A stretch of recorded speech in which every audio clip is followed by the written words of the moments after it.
Hello YouTube, welcome to this stream. Adam's at the back. Hello. If you're not familiar with Adam's YouTube channel, it's Hop Pole Studios, Yes, and he's a wizard of Reaper. So if you need anything that involves Reaper, then just go to his channel and he'll tell you what to do. Some of us are not stupid and don't use Reaper. That's a joke. You can be both. You can be both, yeah. It's very, very true. So anyway, today I thought I'd come on this live stream and just sort of tickle on what we've been doing the past few weeks, because I have a completely new mix, basically, that I'm going to be using for a lot of the live streams with Riffhard and with basically a lot of stuff that I'll end up doing on my YouTube channel. I'd been using the same project for 5 years. I should be embarrassed about it, but I'm not. But it was getting to a point where I had my samples on the absolute maximum that I could have, and my computer still didn't like me. And that was just, you know, I'd gone through 3 different revisions of Cubase at this point, and there was plugins everywhere. Old plugins that didn't work anymore. It was disgusting. Yeah, it was bad. It's like someone hadn't cleaned your bed for like a couple of years, you know. So yeah, basically Adam completely rewired this studio to make it more understandable for anyone outside of me. So basically now we've got all the amps are hooked up to not only the Boss Waza, but we've also got a 2 notes cap to X in there, and we have a Synergy preamp hooked up to a cab M, which means that I can run technically a dual amp setup of actual amps from over there. So I can switch any of the 8 that are connected, which are the ones that are on the shelves behind me. So that's like a Dover, a VHT Fryette Pitbull, Driftwood, Purple Nightmare, Leboga, Mr. Hector, Hughes and Kettner, Triumph Mark III, Hughes and Kettner Pure Tone, what's the top? The AMPETE 1, and also the Laney VH100R, as well as the Synergy preamps here, which I'm going to move out of the way of here. I've got Synergy preamps in the rack just here with the power amp, but I'm just running the preamps into the cab M with power amp emulation for now, and some custom IRs that we did, I think, right? They are. On which one, sorry? On the cab M. No, the cab M currently has one of my cabinets on, because I make 2 notes cabinets. Yeah, he does. I do. And we are going to put our own IRs on there very soon. Yeah, so the last couple of weeks we've also been making IRs out of the cabs in here. The IRs are already on the AXFX 3 and the Helix. Which are over there, I think, right? They are. So if I cut to this camera though, you should... Oh, have I pulled the cable? Oh, has the cable come out? Cable. Ah, there we go. There we go. If I go to this camera, so that's the Synergy, which is the preamp there, is the VHT preamp, which goes up onto the top of here. Behind these pedals is a 2 notes cab M. Yeah. And that's permanently wired. Yeah, so I can just have a dual amp setup of the... amps, or just the preamp with the Synergy stuff. Obviously, you can switch out the different preamp modules and stuff like that. And their pedals are constantly connected. And also behind the pedals is also a reamp box that's connected constantly. So if I want to reamp something, then I can literally just do it now, rather than having to wire everything all the time. And it's a really good reamp box because it's my one and I want it back. Is it the simple way? No. Signal Art Electronics. Okay, so there's a Signal Art reamp box over there, and there's also one in the rack over here, in case I want to do any videos that are basically not involving an amp in the big rack. And it's just the Radial 500 series, which is also wired up, along with a bunch of other stuff which is constantly connected. Oh yeah, that's the one right there. Along with the pods, the Helix, and the AXFX underneath, which are also all hooked up now and can also be reamped through. So I can even reamp through the AXFX, the Helix, or the pod for just the effects as well. I'm just gonna grab the camera. Look at this for a rack. How about this? Pod, Helix, and AXFX 3. Yeah. I can't say I'm not jealous. So yeah, we were playing around with all of them. In fact, there's a really long. We filmed a really long series for Riffhard, which is basically going through guitar tones on practically everything. Bass tones. 10 hours long.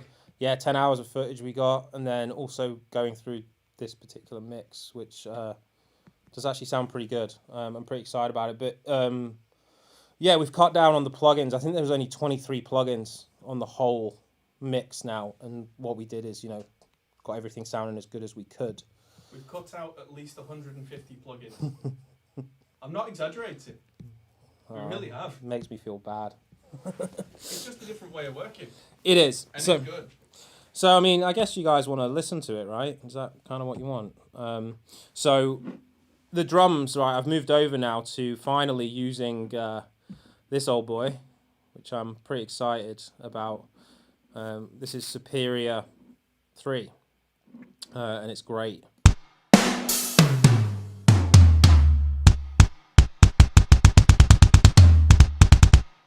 Yeah, it's a really good sounding kit. I mean, the first thing I did though was load Avatar onto it because, you know, I'm so used to Avatar. But yeah, this sounds great.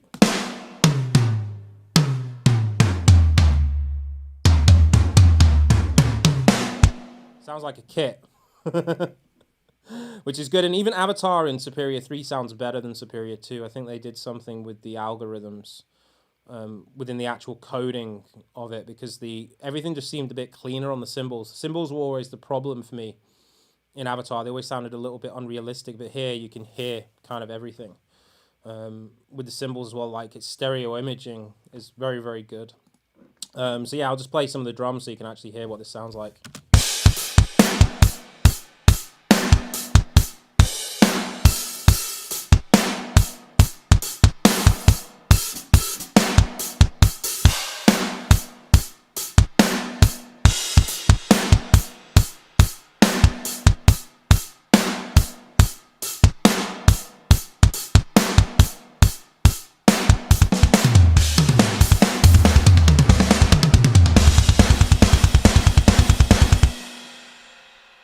Sounds pretty good. And as you can see, there's not very many plugins on anything, as you can see. And all my faders are pretty much at 0 for most things. We changed a couple of little bits after we sort of got a mix completely finished. But yeah, there's hardly anything. That's the mix. We've used a bunch of the outboard as well. So, and there's also some stuff up here, which actually, I'll move the camera, it's all good. There's some stuff up here as well. So we've got this, let me just turn this on, next to my Mr. Sheen. So I'm just going to move the camera now. Even though we've got 8, it never seems to be,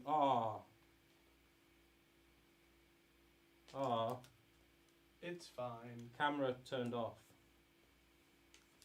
There we go. You should be getting that back right now. You getting that back? Oh yeah, we're back. So there it is. Next to my Mr. Sheen, next to my coffee cups. So that is the DARKGLASS MICROTUBE 900, which is constantly connected now as well for the bass sound. So basically what I'll end up doing is I'll run through a preamp, and then within the Origin, Antelope Origin, I've got it routed so that it constantly goes to wherever I need to. So right now I've got it going to a secondary NEVE, which has an EQ and a compressor for a DI sound, to the DARKGLASS, and also to the plasma rack, which is that disgusting distortion unit that Mick Gordon used in a lot of the Doom soundtrack. Which is, I'm just going to lower this camera and move this one over so you can see it as well. There it is, the plasma. So let's just get that in focus. Yeah. So that's like, it's basically being able to route to anything without it being a pain in the ass. It can all be done now in the Orion. And this is like the matrix on where you send everything. Yeah. So yeah, that's a bass tone, and I'll show you that in a second because it sounds absolutely massive. Let's do that separately to the drums.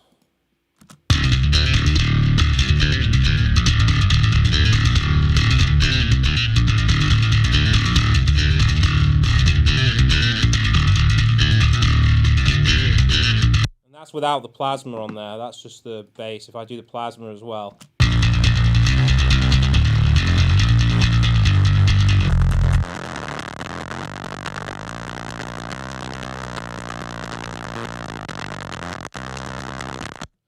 Disgusting, isn't it?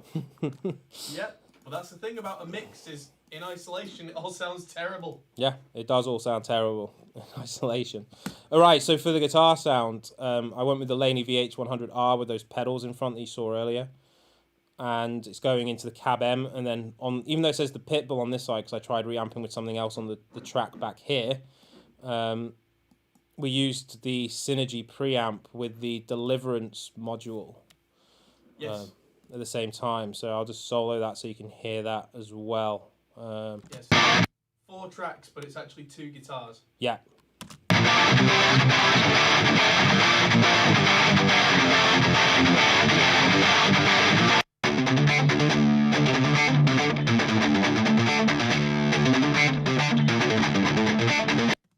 So yeah, it's kind of like all of it, and obviously we've got my usual clean guitar sound, which is the pod.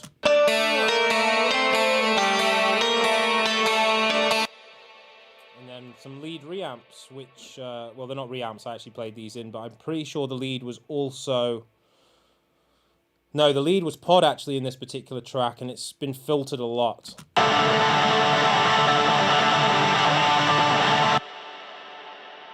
added in with an Arturia, a reverb and delay. So we've got this one, which sounds pretty awesome actually. I really like the sound of this. And then delay going into reverb as well, you know, because we want to watch the world burn. So yeah, we've got this, you know, obviously this is based off a Roland Space Echo. Special thanks to Arturia for sending these over to me, along with their the Mini Lab keyboard here, which I do need to hook up, but I can see that it's working, which is good. So I'll be using this as well, because it's such a pain to program sounds when it's all via mouse. But yeah, anyway, I'll show you the final mix, and the final mix is going through it's going through my master chain over there, which is an AMARI into a STAM audio bus compressor into a STAM audio 33609 copy. And it's only touching the master chain. But yeah, it looks, it sounds really good. Like, I'm impressed with how it sounds. Yeah, it looks like this. Yeah, so that's the master chain, and the camera is very drunk. Very. But yeah, all right, this is what it sounds like anyway. Let's just have a listen.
Sounds pretty good. A couple of little changes to make, but overall pretty happy. We've got so many options that there's so many different ways that we could sort of go with it. You know, just say, John, those speakers look awfully nice. Ah, yes, we got some new speakers too. I say we, I see me. Yeah, I got the AMPHION 218s recently, which are the ones here that it's like listening to music all over again. It's they help. You can hear everything. It's kind of crazy, and yeah, they sound phenomenal. And then a few days ago, the second KSD arrived. KS Digital. I had one for like 30 days, and then the second one was just stuck in Germany for like 27 days or something. I still don't really know why.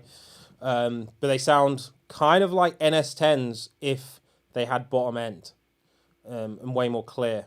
They're very mid-forward, whereas the Amphions are like, they're completely like neutral. I can't hear the Amphions doing anything, if that makes sense. Whereas, yeah, the KSDs are very mid-forward, so if you like NS10s, you'd like either of them, really. Still need to do the Sonar Works thing in here, but I haven't done that yet. But yeah, mix sounds pretty good to my ears at the moment, and obviously, we're just going to keep playing around with it, because that's what you do, isn't it, when you have a mix? You just don't stop. Yeah, somebody should tell you to stop and finish. Yeah, exactly, yeah, that's what she said. But yeah, what you should show them is what your limiter is not doing. Yeah, actually, that's probably a good idea. So I've got a final limiter on the end here, which is an old T-Rax thing. But yeah, this is a sign of a great mix. Watch this.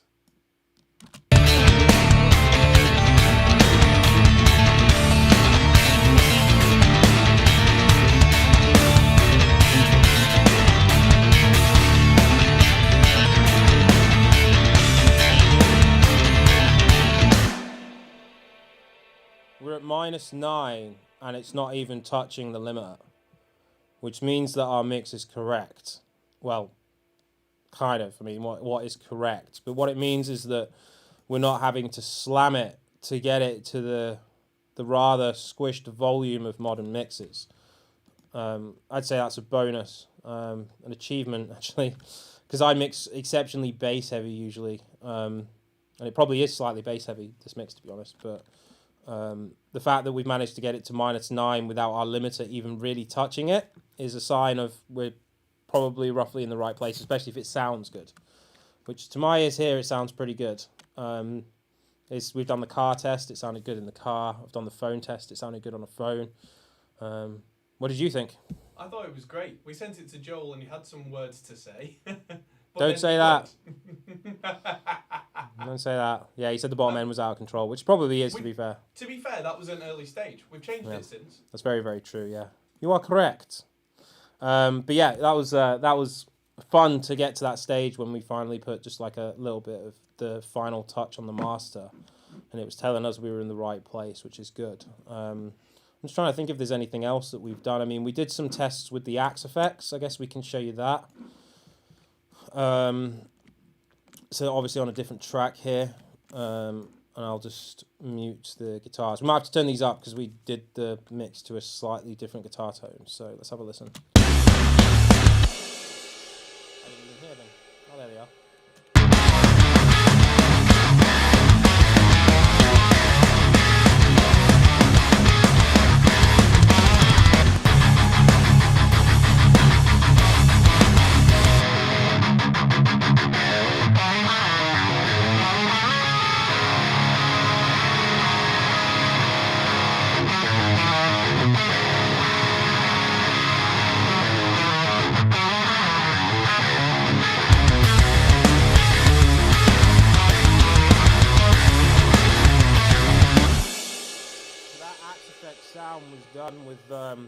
With a cab IR that we did over here, actually. Let me just open Axe Edit and see if we can see it.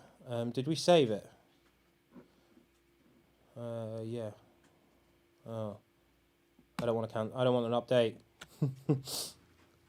So I'm just trying to see what we did. So the cab that we used.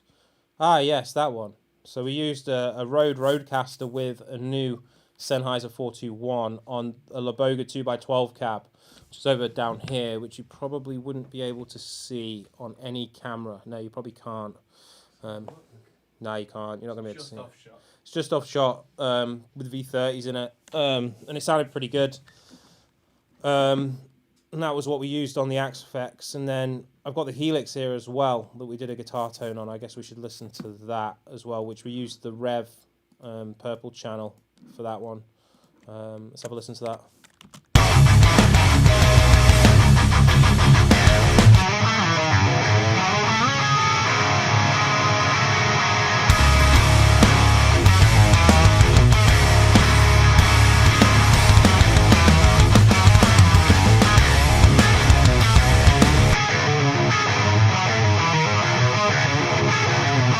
And for that one, we also had our own. Was this one still plugged in? HX edit. I can't remember if this is plugged in or not. Did we plug the? I did. Yes, there we go. Cool. So I can't remember which one we used. Did we use the Rev, didn't we? Yes. So it was the Rev purple channel. Which was this one, yeah. So this is this one, and then for that IR we used a Coffee with a Slate ML2 on it, which was then changed to a RE20, and it was on the Coffee custom cab that I have, which is at the back of the room. You guys would have seen it. It's a big purple looking thing. So yeah, and it was cool. It was cool to experiment on this with the different tones that we got. And it's just how different they all sound, obviously. Even though it's the same person doing it, each of them has their own tonal characteristics. The Helix was kind of like the tightest one. The Laney that we used was kind of the most real one. And then the Axe Effects one was kind of quite real as well. Yeah, well, the Axe was on a Soldano, so it was very... Yeah. Very forward. Yeah, it was actually, yeah. So the Axe Effects was Soldano copy. Helix was a Rev purple channel, and then we used the Laney VH1 100R in this one with the Synergy. But we also used it in this one, I think, didn't we? With the VHT Pitbull for the low tune stuff. Yeah, let me just show you. Ah, yeah. Let me show you that one as well. So this bit here.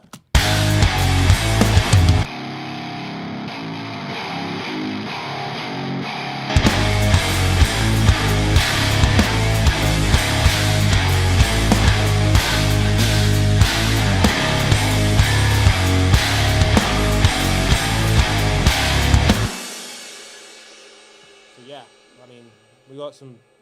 I've got a range of tones to choose from now, which is good to have. So I can either use amps, can use the Helix, can use the Axe, can use the Pod, no matter what the situation, which was pretty handy to do because I was constantly having to swap leads in and out. So yeah, thanks to Adam for sorting this all out.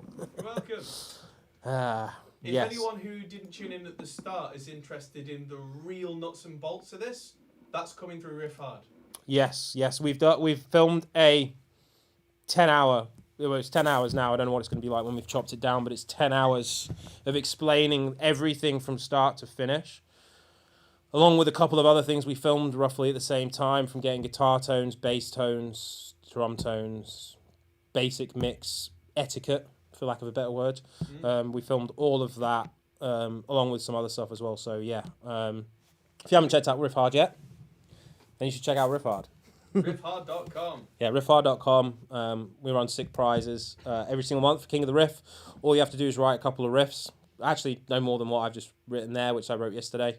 You can, learn how to basically just play rhythm guitar better.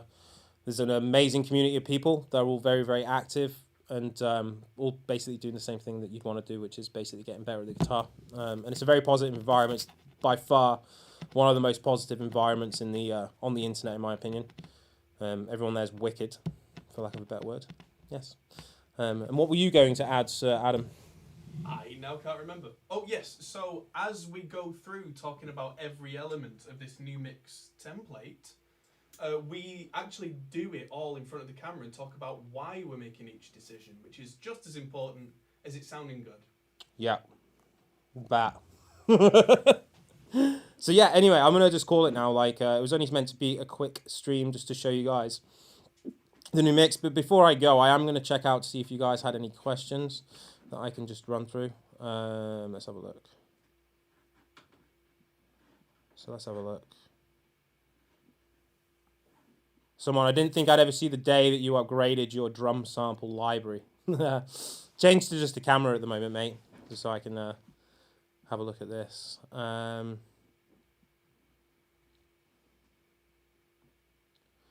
So Halican Days, can you turn this gear off with a switch or two, or are you just constantly spending energy? Now, so when it comes to that, like I'm torn, because basically I believe that, especially with a computer, when you turn it on, it actually uses more energy in restarting than it would do if you left it on for a certain amount of time, kind of like a kettle.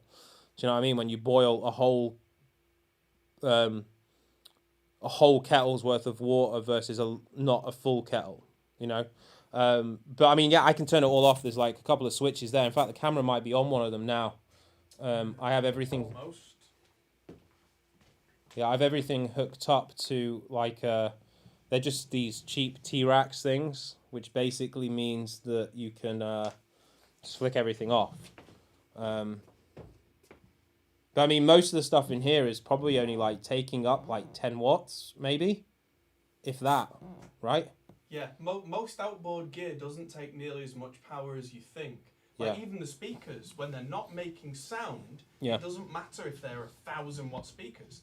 No. They're probably using about 5 watts. Exactly. Yeah, basically, yeah. I mean, even the amps, like, they're not on all the time. As you can see, they're all switched off right now. I've got the AMPETE turned on just because, but like most of the stuff in here is very, very low electricity. You're asking to show cab controls? Cab controls? What do you mean cab controls, everybody? Yeah, what do you mean by cab controls? Cabinets don't have controls. What? Well, there's one here by Keenan Blocks, and what are those swank lamps sitting on top of your speakers? Ooh, those. These ones. When you find out what these are, then you won't be as impressed. But basically, those, it's this cheap IKEA-like flat base thing with an LED light in it. And it's got some glass skulls on top of that, which I bought off like Amazon for like £10. So all in all, that each lamp cost me about 25 English pounds or something like that, which is nothing in comparison to, you know, what you could spend on a lamp, you know. IKEA can be good sometimes, you know. So yeah. So someone noticed that the kick was gated really hard, I think. Yeah, and the toms as well. Someone did ask about why they sound gated. Yeah, well, basically, if you had a real drummer, right, you would cut, especially in metal, you'd just cut out the toms anyway, you know. Like, whenever we've gone to record drums, we get 2 versions of the tom mic channels. One is completely ungated, and the other one is where the toms have been completely cut out. And it's because you start getting phase problems with it, you know, position of mics and stuff. So people just tend to cut them out, especially for metal, as the sound isn't really wanted, you know. So yeah, I mean, you have the decay and you have the attack, and then any extra room sound you want, you have it from a room or a reverb, which I guess here is a mixture of both. That second one could potentially open up a little bit.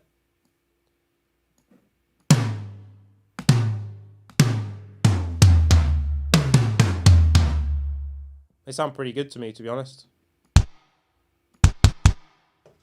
Yeah. Yeah. It's all about context. They sound a little gated as soon as the bass and guitar and everything are in. They don't. Yes. Yeah,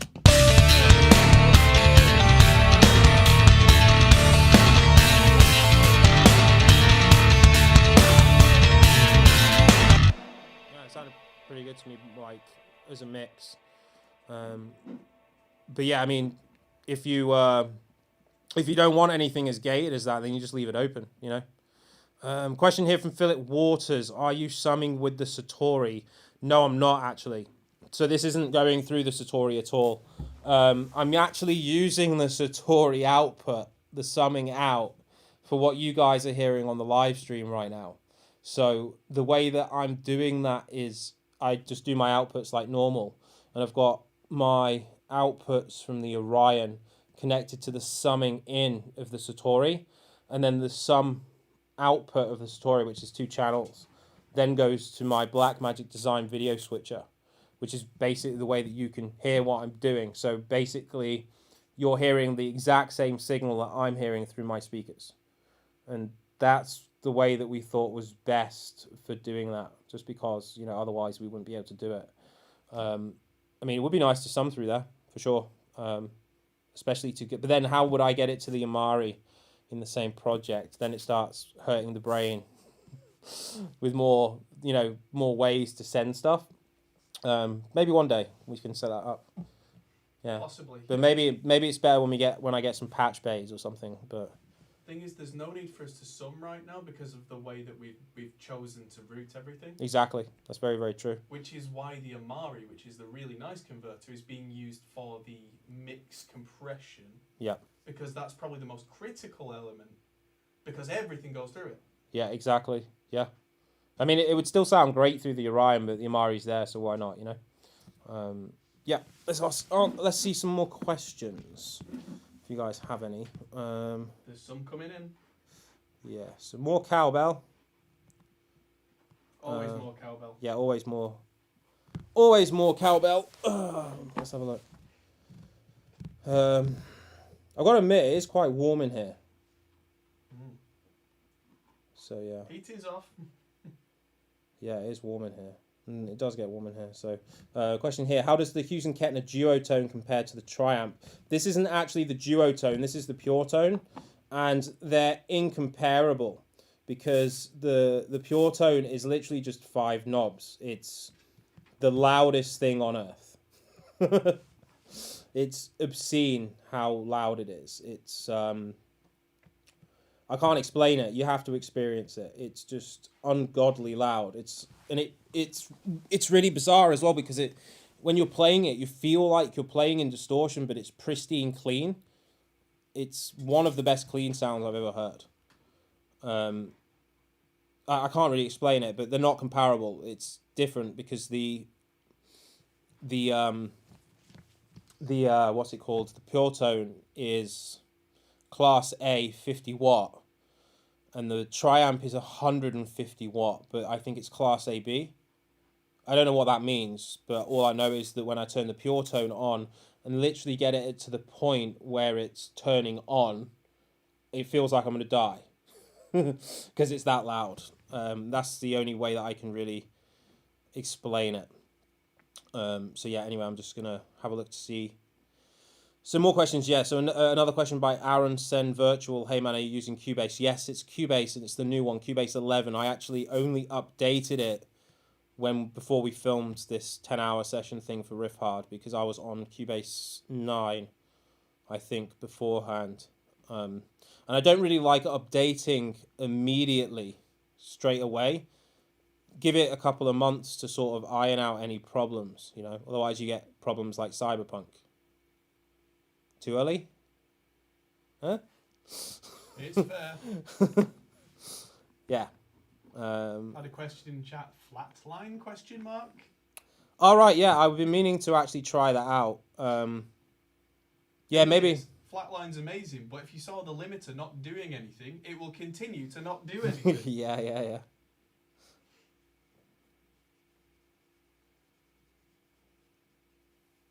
So this question here from is87. How are you adjusting to the Amphions? What parts of the mix have you noticed needing to change since switching? With the Amphions, it's like it's easier to hear a lot of the more busy elements of the mix. The one thing that we noticed earlier was the fact that the lead guitars had a really horrible sort of whistle around 2 to 3K, and it was kind of easy to hear it with the Amphions, just because when there's a problem, you hear it straight away. Like when there's something wrong with the mix, you just hear it. The mix doesn't sound balanced. It doesn't sound like it's a mix. It's quite interesting. But at the same time, it doesn't interfere, and it's not fatiguing either. Like we've had these speakers up really, really fucking loud in here, and it doesn't ever feel like my ears are tired unless the mix is wrong. Your ears shouldn't be tired unless the mix is wrong, and I think that's probably the way to explain the Amphions. Just sounds natural. It's bizarre. The bottom end just sounds right. I don't really know if I can go any more detail than that at this point in time. I've only had them about a week and a bit, so that's what I would say. The KSDs are very fun to listen to, though, at the same time. It's one thing I've noticed about them. And but they're very mid-forward, high mid-forward. So it's very Yamaha in its approach. If you guys are familiar with Yamaha sounding speakers. So yeah, let's just have a look to see what else we've got. So Patrick missed the drum stuff, so I'm just going to go and have a look at the drums again. There is no layering anymore. It's literally just this one kit, which is the Progressive Foundary kit.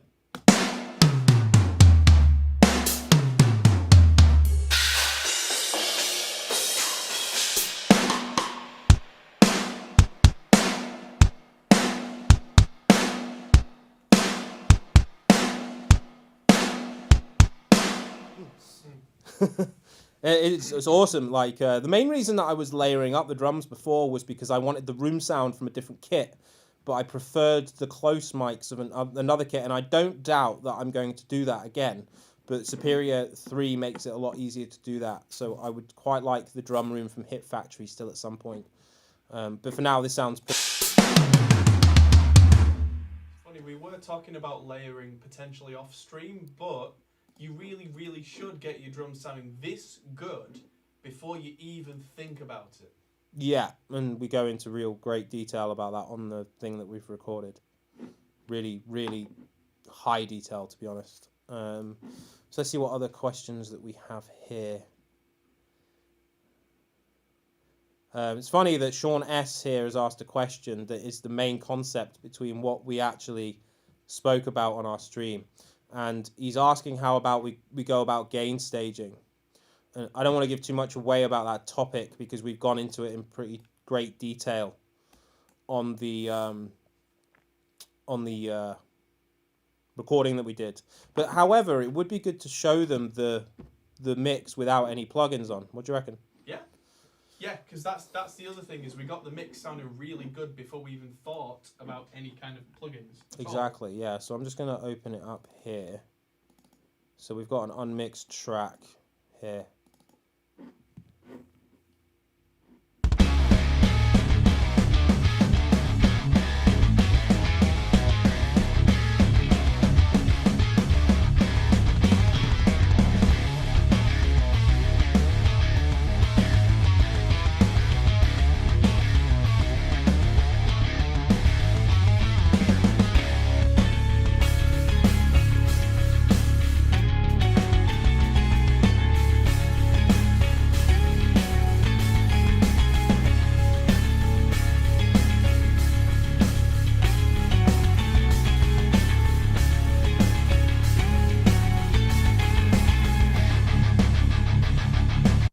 So that was all of our raw tones that we got for this section, which we did the filming on.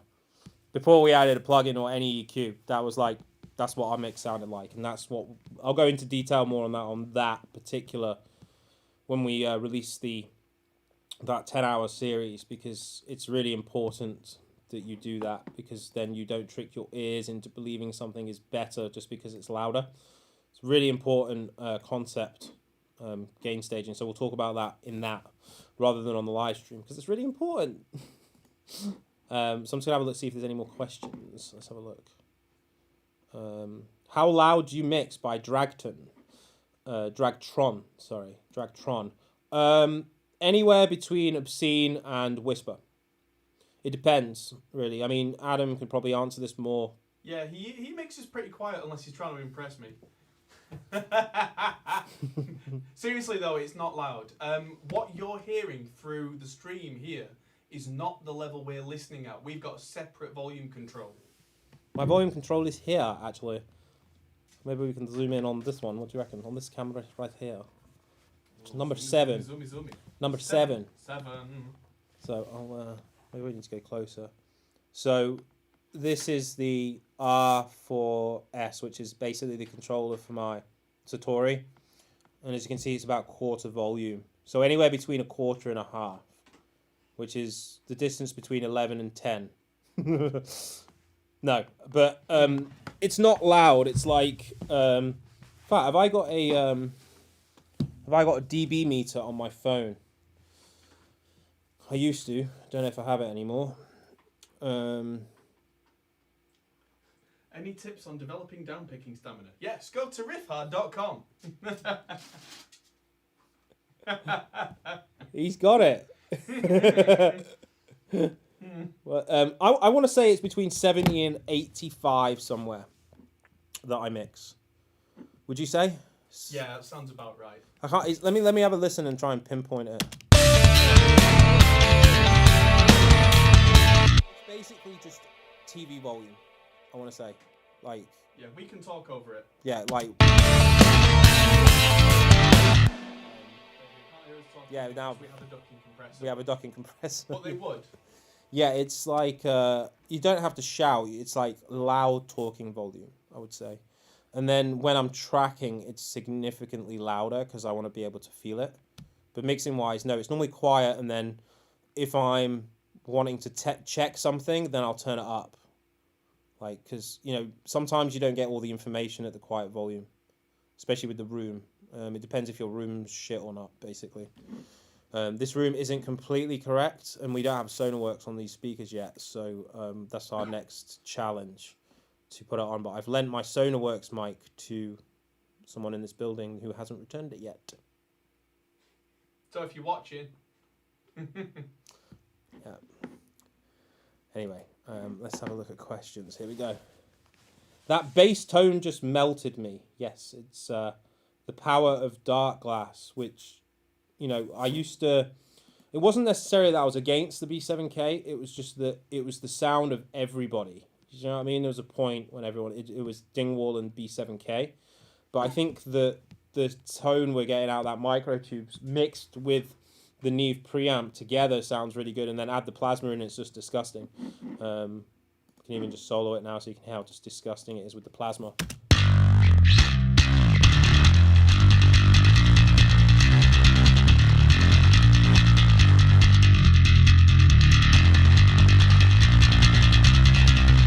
It's really weird because when you solo that with the plasma in there, it sounds horrible.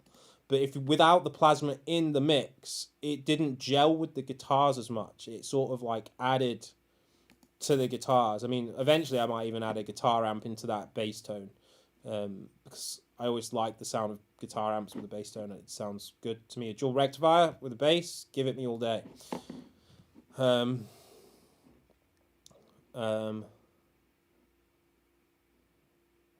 Did you just cancel someone? Give them 5 minutes.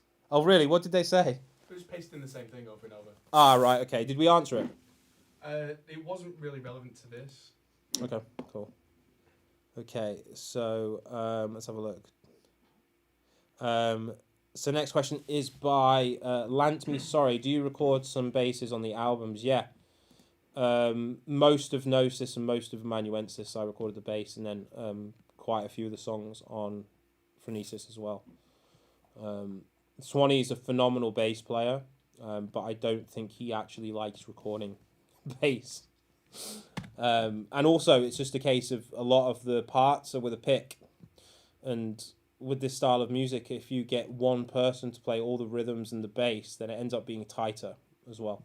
So this is a shout out and a thank you to Swanee for not being difficult about that.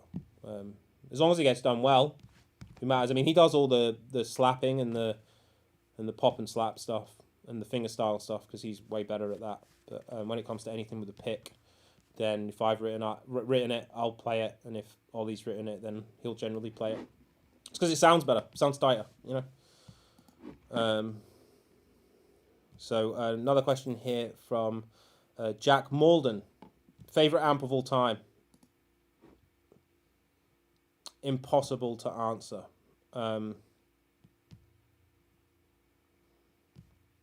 The dual rectifier is definitely way up there. That amp is it's just on so many records and it sounds so sick.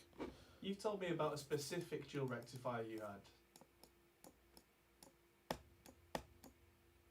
Yeah, it was the preamp with the 290. Yeah, it was the preamp. So I remember once I was in Petaluma at the Mesa factory, and I plugged in a rectifier recording preamp, which I'm really gutted I sold actually. But it was into a 290, and it sounded like a more pissed off Recto. It was obscene. It sounded so big and angry and awesome. Yeah, so the dual rectifier's up there. The Soldano sound is definitely up there. I think the Triamp sounds amazing. The Driftwood sounds amazing. It's really hard to pinpoint one actual sound because, you know, from day to day you can either love something or hate it, especially when it comes to, you know, white noise. So yeah, it's difficult to really pinpoint one sound. I really like that Marshall 8100 head as well.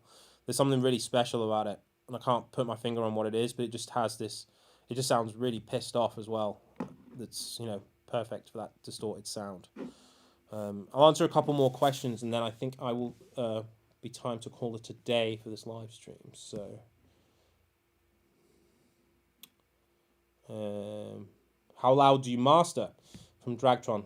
By the way, still trying to get that Gnosis guitar tone. I guess it's big bottom, but just can't get the cab right. It's big bottom with the G1275 cab, and turn the treble knob all the way down. Thank me later. and use the presence as your treble. You'll understand what I mean when you hear it. It sounds banging. But as far as how loud do I master, again, quietly turn up for some sections to make sure you got it right and turn it back down. And when I say loud, it's normally only for like maybe 20 seconds because you obviously don't want to, you know, you don't want to damage your hearing, you know, from doing that.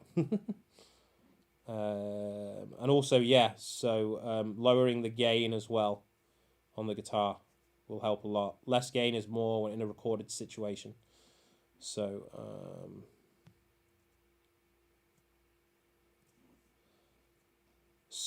Francek Svark is asking a very specific question about Riffhard, which is talking about special content for annual Riffhard subscribers. Will this course be for anyone or for annual subscribers only? No, it will be open to all Riffhard members. So don't worry about that. Someone else in chat was asking about where they could buy this course, and it's not a specific separate thing, is it? No, it will be available on Riffhard. So it's still a few months away because we literally only finished filming it about a week or two ago. And obviously Adam's here right now. So he can't work on it. And yeah, the Dover sounds great as well. Just Frantisek Spark said the Dover sounds killer. Yeah, the Dover does sound really, really good as well, which is at the top there. You probably can't see it right now.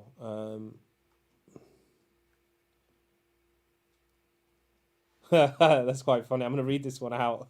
So there's a question here. Well, it's not even a question. It's a statement by Russell Zorner. This is weird. As an artist is on live, responsive, and I don't have a single damn question except to ask how everyone is doing where they are. Noon in Oregon, USA, be safe where you are. Well, that's nice. So that's the best thing that you can do. So Russell, thank you for saying that. We're doing well over here. We're not in tier 4 yet, but I'm pretty sure that we will be very, very soon. So there's a question here from Champagnon. How's your neck going, Mr. Browne? Not great, but we try not to let those things get us down. At least I know what it is now. That's a positive, I guess. And when I'm ready to talk about it, I will. And that is not right now. So Nick Toten is, what cab should I pair with my Warp T? And it depends how big a sound you want to go. So Adam unfortunately missed out on me having both the Warp T and the Warp X by Hughes and Kettner. Yes. It was that amp series that was labelled. In fact, the ad, I think, might have been like the guitar player of Orgy or something. And it was specifically labelled to nu metal, right? And it was one of the worst ways to market an amp I think I've ever seen. And it's really annoying because that amp sounds phenomenal. Like, so, but the only reason I got rid of it is because I got the Jubilee. Ah. Yeah, which I really like that Warp T. Actually, I saw your video on it, and yeah, I liked it. Dude, the Warp X was the same thing, but yeah. Those amps, I believe, were related to the Trilogy as well. I think that the Trilogy was the same amp, but with one extra channel.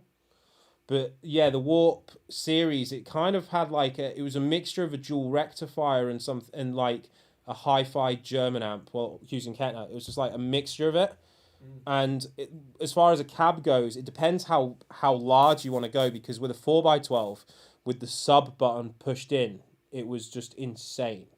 It sounded so massive. But with a 2x12, obviously it would still sound enormous. But it depends how much space you've got, really, because 2x12s don't really have, well, we usually have as much sort of low-end thump to them. But 2x12s kind of sound more focused in a weird way. I can tell you what cab you should use for the Warp 7, and that's a 1x12 with the internal speaker disconnected. The door is there, Adam. Hey, the Warp 7 was not a good amp. The Warp T was, though. Yes. It's funny, do you know why they changed the Warp T? Because there was the Warp T that had a different sort of aesthetic to it. Yes. And they changed it because everyone got the Warp 7 and the Warp T confused, and no one knew the difference because they looked too similar.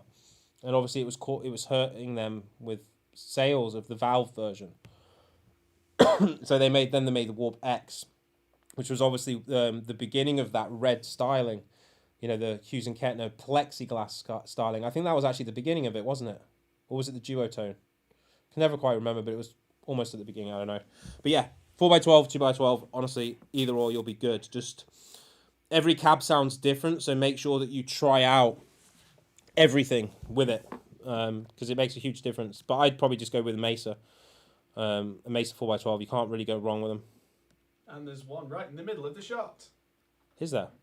Yeah, I'm on the wide shot. So oh, yeah. Just beyond John over there is an oversized Mesa 4x12. Yeah.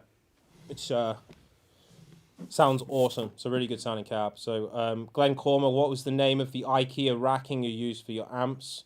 It's the Ivor series. So you can get the Ivor in black, and that's what I got. But they do a couple of other ones that are also really good. So just see which one works to your needs.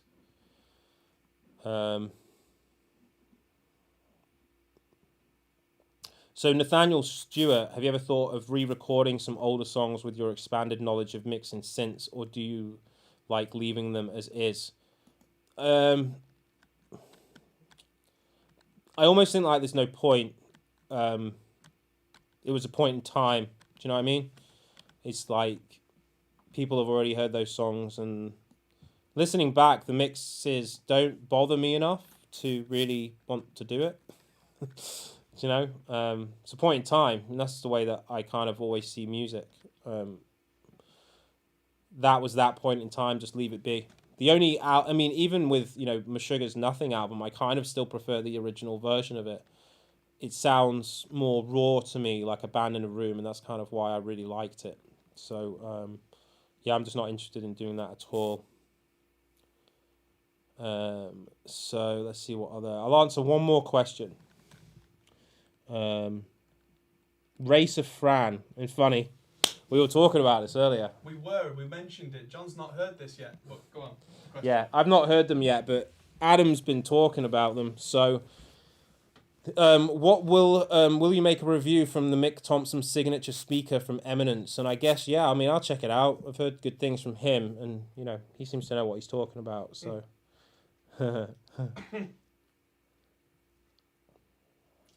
So there's one here, and I think it's a dig.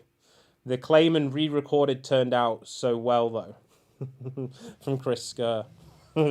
I mean, that's the problem, you see. No matter... That's one of the main problems that I don't really ever want to re-record anything, because someone will prefer the original. It doesn't matter. You know, Clayman is a perfect example of that. The original recordings of Clayman and just the sort of impact that it had on music, there was just no real point doing it. Even though the re-recording of them and the remixing of them, I mean, I wasn't the biggest fan of it, but I wouldn't have said it sounded terrible. The reason why none of us liked it is because it didn't sound like the original. And that's what music is. It's a point in time. I think you just have to leave it. And that's exactly where I'm going to end. Leave it. So yeah, anyway, thanks very much for watching this spontaneous live stream, just showing you the new recording mixing template thing. Obviously, if you... My bad, I just was trying to pick a hair out of my keyboard and ended up turning it on. So yeah, if you want to, get better at rhythm guitar, you want to check out some stuff, go to riffhard.com. We do 3 live streams a month on there, as well as just a really active community of awesome guitar players who just want to get better at guitar. I'm always there. You can just chat to me just all the time. Got some more YouTube videos coming. Some probably with Adam over there as well. Again, if you haven't checked out Adam before, check out Hot Pole Studios on YouTube. He also he was the man behind the Victory Cabs IR packs, if you guys have checked those out. So he's very good at what he does. Thank you. Checks in the mail. Where's mine? Anyway, guys, I'll see you later. Peace.